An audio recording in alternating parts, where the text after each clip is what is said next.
Every leader needs to be a student of change and how to make change happen more effectively and predictably because, well, all leaders are in the change business. Today, we're talking with an experienced expert in the subject with an interesting metaphor, a very interesting metaphor, to give us a fresh look at this important skill set. Welcome to another episode of the Remarkable Leadership Podcast, where we are helping leaders grow personally and professionally to lead more effectively and make a bigger positive difference for their teams, organizations, and the world. If you are listening to this podcast, you could join us in the future for future episodes live on your favorite social media channel. You can find out when those are happening and how you can get involved by joining our Facebook or LinkedIn groups, just two of the platforms that these run on, simulcast on, if you will. And so you can join our Facebook or LinkedIn groups by going to remarkablepodcast.com/Facebook or remarkablepodcast.com/LinkedIn. I hope you'll do that and join us there. We share some other stuff about episodes there as well. Today's episode is brought to you by the second edition of our latest book, The Long Distance Leader, Revised Rules for Remarkable Remote and Hybrid Leadership. If you lead a team that is distributed in any way, this book will give you new skills, insights, and the confidence to lead more effectively in the new world of work. Learn more and order your copy now at remarkablepodcast.com/LDL. And now I'm going to bring in my guest. And there she is. Let me introduce our guest, and then we will dive right on in. My guest today is Siobhan McHale. She has worked across 4 continents, helping thousands of leaders to create more agile and productive workplaces. She has also been on the inside as an executive in charge of change culture in a series of large multinational organizations. One of these inside jobs was a radical 7-year change initiative at Australia and New Zealand Banking Group Limited that transformed it from being the lowest performing bank in the country to one of the highest performing and most admired banks in the world. Professor John Cotter used her work there as a Harvard Business School case study designed to teach MBA students about managing change. I said we'd be talking about change, and we're talking about her brand new book, The Hive Mind at Work, The Power of Group Intelligence to Create Meaningful and Lasting Change. That's our focus today. She is my guest, and all of you mentally raise your hand if you'd like to have more meaningful and lasting change. Hey, so glad that everybody is here. Siobhan, thanks for joining us from Australia. I'm assuming you're in Australia, right?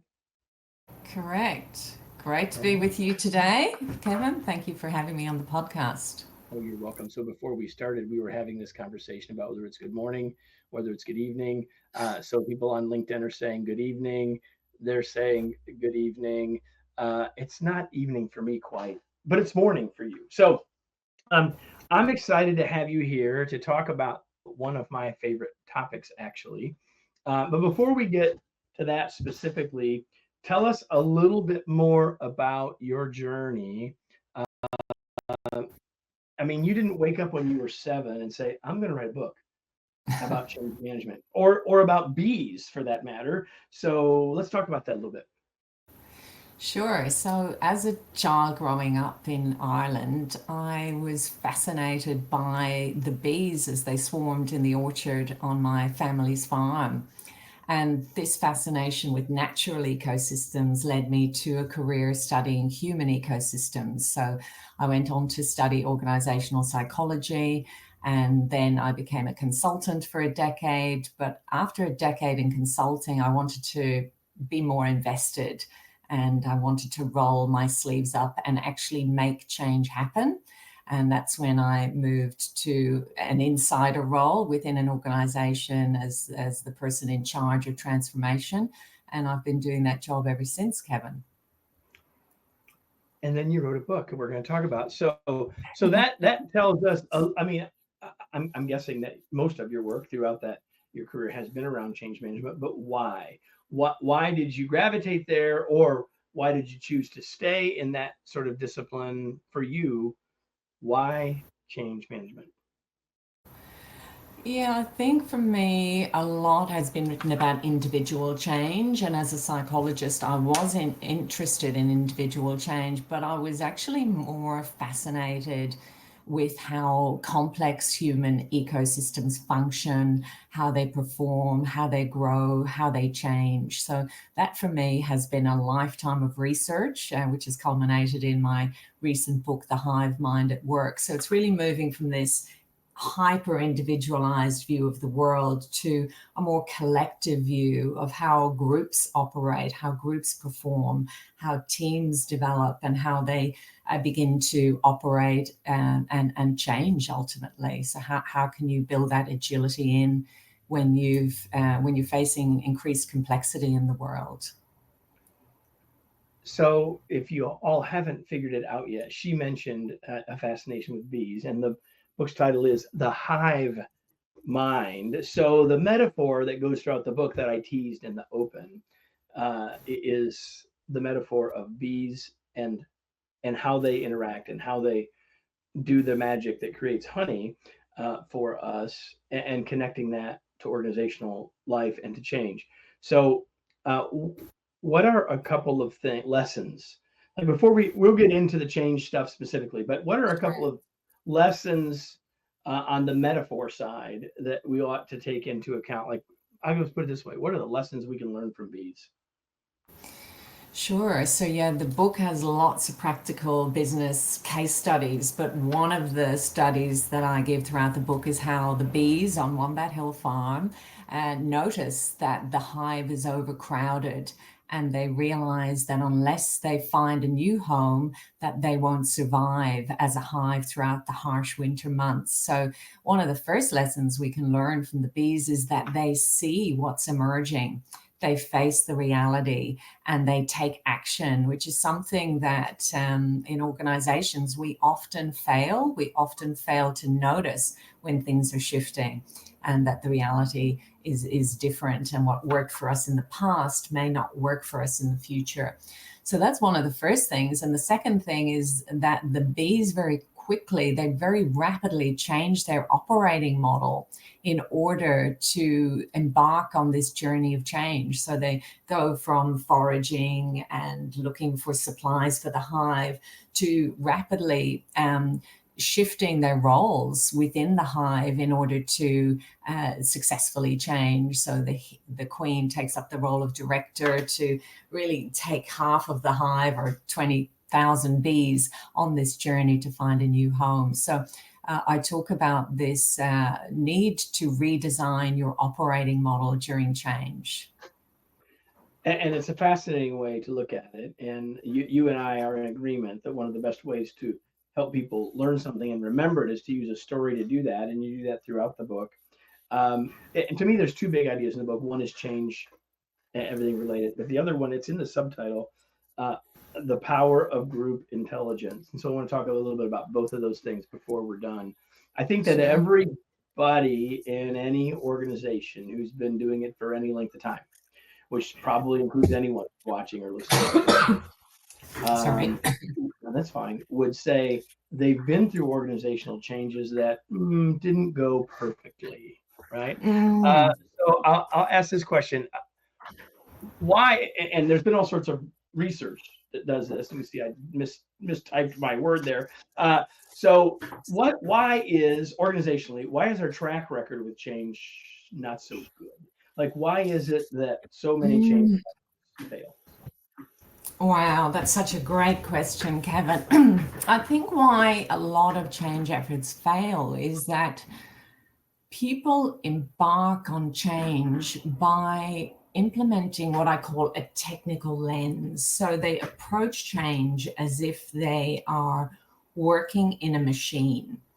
So they tweak a gadget, or they oil a spring in a machine. And organizations are not machines. Organizations are ecosystems.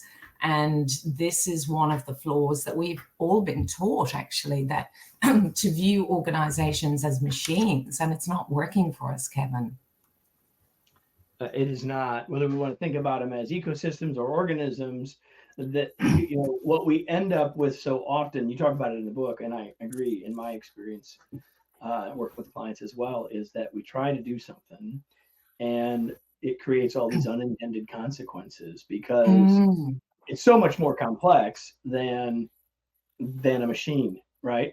Like someone might be able to go put the computer back together, but they can't put a bee back together, right? They can't put Yeah. so like thinking about it that way changes the dynamic. What do once we buy your idea that organizations are ecosystems, Mm, mm, where do we need to start thinking differently? If we buy your idea, where do mm, we mm. start thinking differently to be more successful?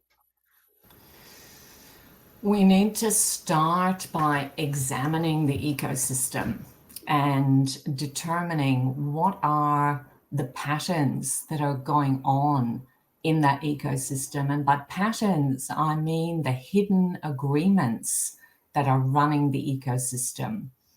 And we often don't see those patterns, and we delve into change with this technical lens, and we assume that we can sheep dip people in training, or we can put in a new process, or we can implement a new IT system, and that these things or these levers that we pull for change will work, when actually we've completely failed to see the underlying patterns. As the great systems thinker Gregory Bateson once said, you must see the patterns that connect.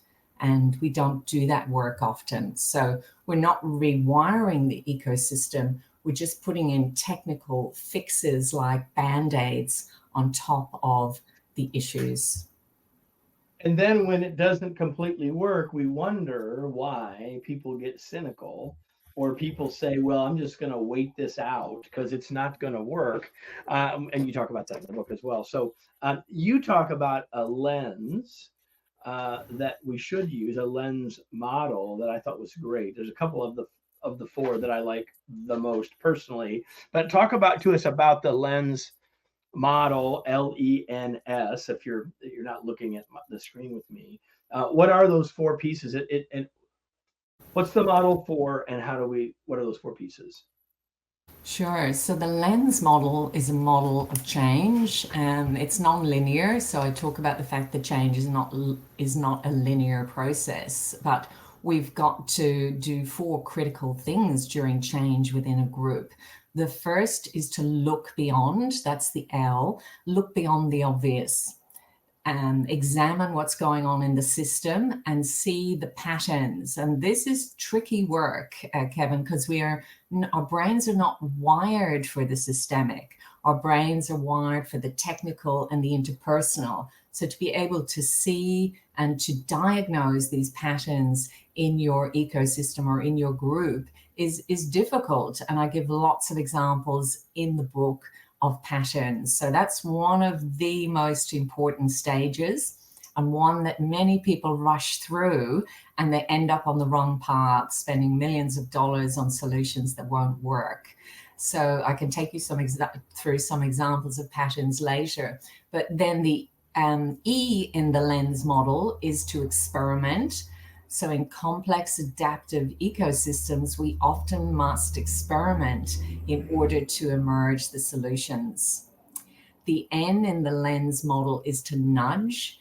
Often in organizations, we've been taught to push hard for change, create the burning platform. But in my experience, that often leads to a very dysfunctional pushback pattern. So you push, other parts of the system push back harder. Exactly. And then the S in the lens model is, how do you strengthen the emerging change? And I give lots of examples of how, when change is beginning, you can start to strengthen it by doing various things in order to make it more embedded, if you like.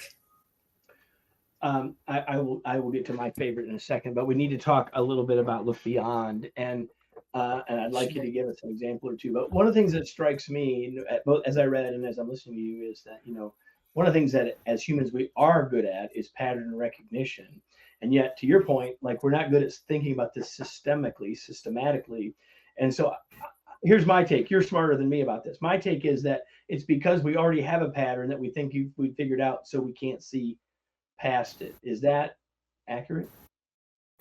Yeah, I think there are different ways of meaning making around pattern. So, a pattern can be something that's repeated over time. But in the systemic world, a pattern is an agreement between the parts that often is hidden, it's invisible. And let me give you a quick example from you mentioned the ANZ Bank. And we turned around that bank in 7 years from the worst performing bank in the country to the number bank on the Dow Jones Sustainability Index and the top bank in the country in terms of customer satisfaction. But when I walked into the bank 7 years earlier, the executive team were completely at a loss about what to do. They had restructured the organization, but it had taken the firm backwards, that restructure. But what they were missing was they hadn't seen the pattern that was running the bank, where head office was in role of order giver. So they were giving the instructions in role of order giver and making the decisions. And the 700 bank branches were in role of order taker. And their role was just to sit there and take the orders from head office. And this agreement, the hidden agreement between these two parts of the bank, which was you take the orders from head office, was leading to disengagement, a sense of victimhood, and diminished customer satisfaction results. So we needed to diagnose that pattern and to have interventions that would rewire the pattern before we did anything else. And seeing that pattern was the key to unlocking change at the ANZ Bank. Yeah, I love that. So, do you want to guess which of the other three is my favorite? I mean, not that Oh, it doesn't wow. really matter. I'm just curious if you have a guess, or maybe Maybe, let's do it this way. Let's do it this way. yep, Is go there for is it. there is there one that you find readers or clients most often find most interesting? We'll do it that way. Then we'll see if that matches with mine. Yeah, I think the two in the middle they find most interesting. The experiment, they really, really relate to that one, and nudging. People really love the nudge because it's in a way counterintuitive when they hear it, though. They just go, "Oh yeah, that makes so much sense to me." The nudging. So those two in the middle, people tend to be, yeah, very, very drawn to. I would say, Kevin, what's yours? I love the nudge. Now, I mean, I'm big on experimenting. I've said with organizations coming out of the pandemic, said one of the things that we should stop. We should start piloting and not creating new policy, which is fundamentally a way of saying we need to experiment and figure out what's going to work best for where our people work based on our work and all sorts of things. But to me, the word the word nudge is just like the perfect word here. I mean, obviously it fits in to make your word lens, which is useful. I understand that.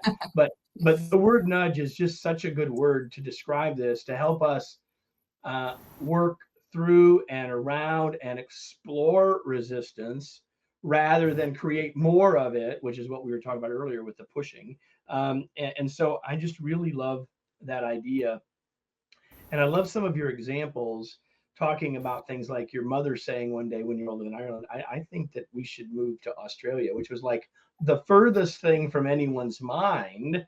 And now it sounds like pretty much all of the family is in Australia. But the point is that sometimes we need to give people a change and give them time to process it. You know, one of the things that I find, and I hit the wrong button there. One of the things that I find, uh, Siobhan, is that oftentimes leaders are the ones out in front of the change, which means they've had the longest to think about it and process it. And Yes, then yes. now it makes sense to me. So why isn't everyone else ready instantly? Which means that word, the nudge, is just so very powerful from my perspective. You want to say more about Yeah. that? Yeah, the nudge is incredibly powerful and it goes against some of the mythology in change. You know, you've heard about the burning platform, which actually emerged from a story of literally a burning oil rig in the North Sea, where two men were trying to escape this burning platform. They locked themselves in a dark room and then realized it wasn't going to save them. So they plunged into the North Sea in the middle of the night into the freezing waters, and some change gurus took that story and and sort of twisted it to say you've got to create a burning platform for change. And of course, managers have been fed this mythology, and they think you've got to drive hard for change, you've got to push hard for change. But paradoxically, what that creates in the system is resistance. And that resistance can be overt, so people can actively push back, or they can go in a more covert way and sabotage the change efforts. So pushing change hard is not necessarily going to give you the results you need, which is why nudging the system and finding ways to design interventions that encourage it to move in the right direction are often much more productive, Kevin. And then strengthen, I think that, and I think from what I read that you and I agree that one of the mistakes we make is we think we've got it done. Well, this change is done. And yet the strengthen step says we're not done nearly as early as we think we are. And so all the Yeah. changes that you've all seen in your life that, well, they seem to be going okay, and then they just fizzle out and die. Tell us a little bit more about what we as leaders at any level can do around the strengthen step. Yeah, so often, as you mentioned, Kevin, you say to leaders, what happened? And they say, well, we launched the change. And it's, well, what happened next? And they don't go back into the system to check what has been the reaction, to check how the change landed, to see what more is needed in order to embed that change, allow it to strengthen, allow it to grow. It's like it's launched and now I'm moving on to the next thing. And that's disastrous from a change perspective. So in the hive mind at work, I give readers a lot of practical ways to strengthen the change, including using processes, policies, systems to provide that infrastructure, that scaffolding around your change so that it really does become the way of doing things around here. So there are The lots of ways to do that. reinforcement to Yeah. create the new culture. And by the way, we use the same definition of culture the way we do things around here. The other thing that I said we would spend some time on uh, that I love is just everything. I mean, everything we've been talking about is getting at the fact that we're talking about a group and we're not talking about individual change. We're talking about the group dynamic, the ecosystem, as you said. You've got series of thoughts about something you call the 9 laws of group dynamics. But before we get there, what we're really talking about here is, and you say in the book, we all know about EQ, we all know about IQ, but you think it's time for us to think about GQ. And for those in the U.S., she's not talking about Gentleman's Quarterly magazine. What do you mean by GQ? Sure. So IQ, as we know, is intellectual intelligence, and that helps you with rational thinking. It helps you with logic. It helps you with technical problem solving. Then we've got EQ, which is emotional intelligence, and that helps you with the interpersonal realm and to understand your own emotions and the emotions of other people around you. But those two intelligences are necessary, but not sufficient for the complexity in which we find ourselves today. And that's where we need group intelligence, or GQ. And GQ is the ability to understand complex human ecosystems and to be able to intervene in those ecosystems in order to help them to deliver, grow, or adapt, Kevin. So in the book, near the back, you have, as I said, these 9. I'm going to see if I can find them. There they are, right there, everybody. The 9 laws of group dynamics, and we don't have time to dive into all 9 of them, but pick one to give people a little bit of a taste. But pick one that you think maybe you feel led that would be useful for us to talk about briefly. Yeah, the one I'll pick for listeners today is the law of role. So, as an organizational psychologist, I was taught that personality rules behavior.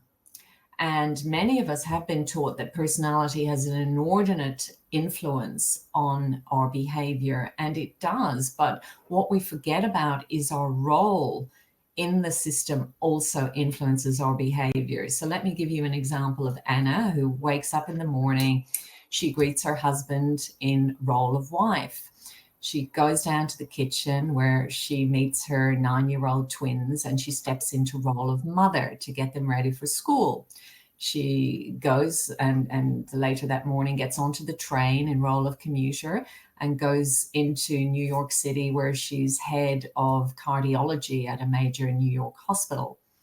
That morning, she steps into role of teacher with a group of students. Later that morning, she steps into role of negotiator with her boss, looking for more funding for some equipment for her department. And that afternoon, she steps into role of advisor with a colleague who wants a second opinion. That evening, she steps into role of friend with a schoolmate who wants some advice. So is Anna the same Anna in each of those interactions? Yes, she is the same authentic Anna, but her behavior changes as her role shifts. So we can apply this during change, this role reframing, in order to accelerate change and create less noise. Yeah, I love that. This idea of role reframing. We are talking with Siobhan McHale, the author of the great new book, The Hive Mind, Harnessing the Power of Group Intelligence to Create Meaningful and Lasting Change. Um, you mentioned complexity, and to me, that's one of the other big ideas in the book is that, that's where we started with the idea of an ecosystem as opposed to a machine. And you mentioned complexity a couple of times. Um, Give us a place to start as leaders to equip us to deal with complexity a little better, or how we can help our teams deal with complexity a little bit better. Sure. One of the most powerful tools that I talk about in the book is to map the ecosystem.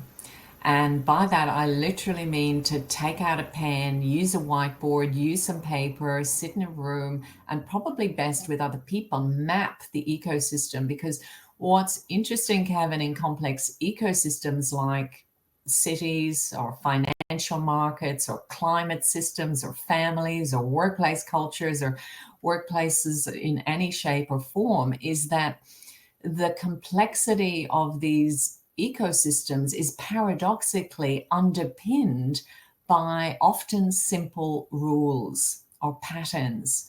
And if we can see those patterns, we are part of the way to actually making sense of that complexity. And I give lots of examples of in the book, in the Hive Mind at Work, of seemingly very complex ecosystems, that actually, when you examine them and when you map them, you can start to make sense of that complexity by observing the patterns that are running the ecosystems and the role that different parts of the system are taking up in order to keep that pattern in play.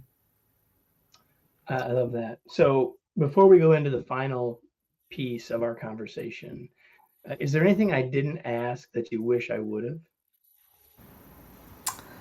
Oh golly, I don't think so. Yeah, I think you've asked some great questions, and I think the other thing I might just mention is that we've been taught as managers to do the functional work. So we've been taught to be technical experts. So if you ask an engineer, he can design a bridge over a raging river. If you ask a finance manager, she can create a half-year budget. If you ask a marketing manager, he or she can create a plan for a product rollout. But if you ask these very smart people to create a plan for taking a group on a change journey, often you face blank faces because we haven't been taught to do that adaptive work in complex ecosystems. We've been trained to be technical, functional experts. And I think that's one of my aims with the hive mind at work, is to equip leaders with the skills in order to undertake group change. So while you want all of us to read, to buy and read The Hive Mind at Work, I'm curious, what's something that you've read recently? Yeah, I'm rereading a book called Brooklyn by Colin Tobin, which was made into a movie with the wonderful Saoirse Ronan. Those of you who may have seen the movie, but it probably resonates with me because I'm also an immigrant, and it's an immigrant story of the Irish moving to New York. And me and my family moved from Ireland to Australia several decades ago. And Australia is now my home, but Ireland will always be my home as well. So I see myself as both Irish and Australian. But yeah, that resonates. That's a wonderful book that resonates with me in terms of an immigrant story. I love that. We'll have that as we'll have both books in the show notes for you all, so you can find them if you didn't take notes. Like if you're listening to this while you're driving, I hope you're not writing that down. Like if you're listening while you're on the I don't know, the treadmill, you probably couldn't write that down. They'll be in the show notes. You can always go check them there. Before we go, the question you've most wanted me to ask all along is, where can we learn more about you and the work and the book? Like, where do you want to point people? Where do you want to send them? Sure. The best way to connect with me is through LinkedIn, and the best way to get hold of the Hive Mind at Work is on Amazon or any of your favorite online outlets. And also in your, hopefully your local bookstore will also have a copy of the Hive Mind at Work. I can tell you all that I read a lot of books, and I read a lot of books for this show. If you've watched or listened before, you know that's true. And this is a book that I was looking forward to. I enjoyed a great deal, and there's some things I'm going to go back to and spend a little more time with as I have time to do that. So before we go, Siobhan, I want to ask the question of the group that I ask every single episode, and it is this: now what? What are you going to do now with what you just learned in the richness of the last 30 minutes of this conversation? What ideas and insights did you get? That's fine. But my question isn't really about knowledge. My question is really about action. What are you going to do with what you got? And I think you got all sorts of things. I won't share the list of things I wrote, but I will encourage you to think about, what did you take from this that leads to an action you could take that could make a difference for you as a leader in creating meaningful and lasting change. Siobhan, thank you so much for being here. It was such a pleasure to have you. Thank you for sharing your time and your insights and helping us learn a little bit more about being more effective with change. Thanks, Kevin. It's been a pleasure. So, everybody, if you enjoyed this, invite someone to come listen. If you've been here before, make sure you're subscribed so you don't miss any future episodes. And if you really love it, make sure you're giving us a review. I mean, you know how to do all that. So just do it. And make sure you come back next week for another episode of the Remarkable Leadership Podcast. We'll see you all then.